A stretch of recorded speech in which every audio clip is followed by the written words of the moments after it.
Welcome back. In this video, I want to show you another example of an SS scan. So in the previous one, we scanned our Metasploitable, which is a Linux machine. Right now, we're going to see what results can we get scanning a Windows machine. So I have right here Windows 7 virtual machine, and what's special about this machine is that it hasn't been updated in a year. And keep in mind, there are a lot of people in the world that don't regularly update their operating systems. This machine specifically doesn't have any additional software installed and running on open ports. The only open ports it has are these ones, and most of them are open by default once you install Windows 7. Let us see what our NAS scan will manage to find on an unupdated Windows 7 machine. So let's go right here and go on to new scan. We already know how we can perform the scan, so I will not be explaining the details. We navigate to the basic scan and we can type right here Windows 7. The IP address I checked out right here, it is 192.168.1.6, and if I scan it, go to the discovery, we can scan all ports. In the assessment, we're going to scan for known web vulnerabilities. In the report, we leave everything default, and in the advanced, we leave it on default.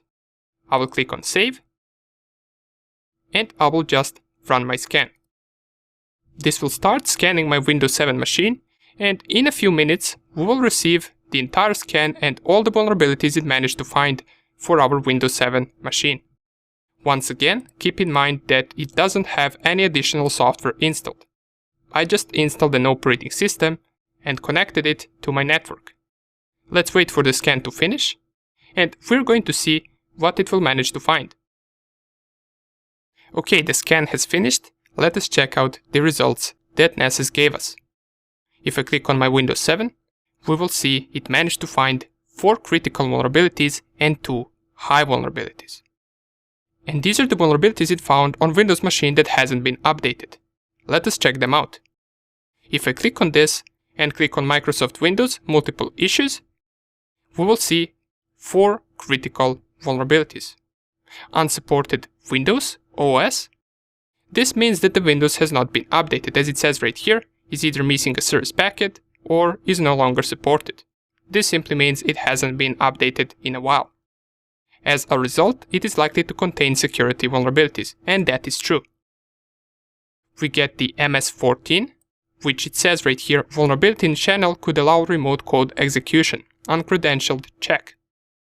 And down here, we also get what type of vulnerability it is. So we could just search for that vulnerability, search for an exploit, and gain access to our Windows 7 machine. We also get this RDP, RCE, or also known as the Blue Keep attack. And as you can see right here, this attack is relatively new. It is from 2019. So for example, if there was anyone running Windows 7 that hasn't updated their machine since 2019, they are vulnerable to this attack. This attack exploits Remote Desktop Protocol, which is running over the port 3389. Cool, right? We managed to discover vulnerabilities and critical vulnerabilities for the Windows 7 machine. This NAS tool is really amazing. However, there are also some vulnerabilities that it didn't manage to find. And I'm talking about really high vulnerabilities. So it is finally time. In the next section, we're going to see how we can exploit a bunch of these vulnerabilities, how we can gain access to the target, steal information from the target. We will see also how we can maintain access on the target, and we will see how we can cover our tracks. See you in the exploitation section.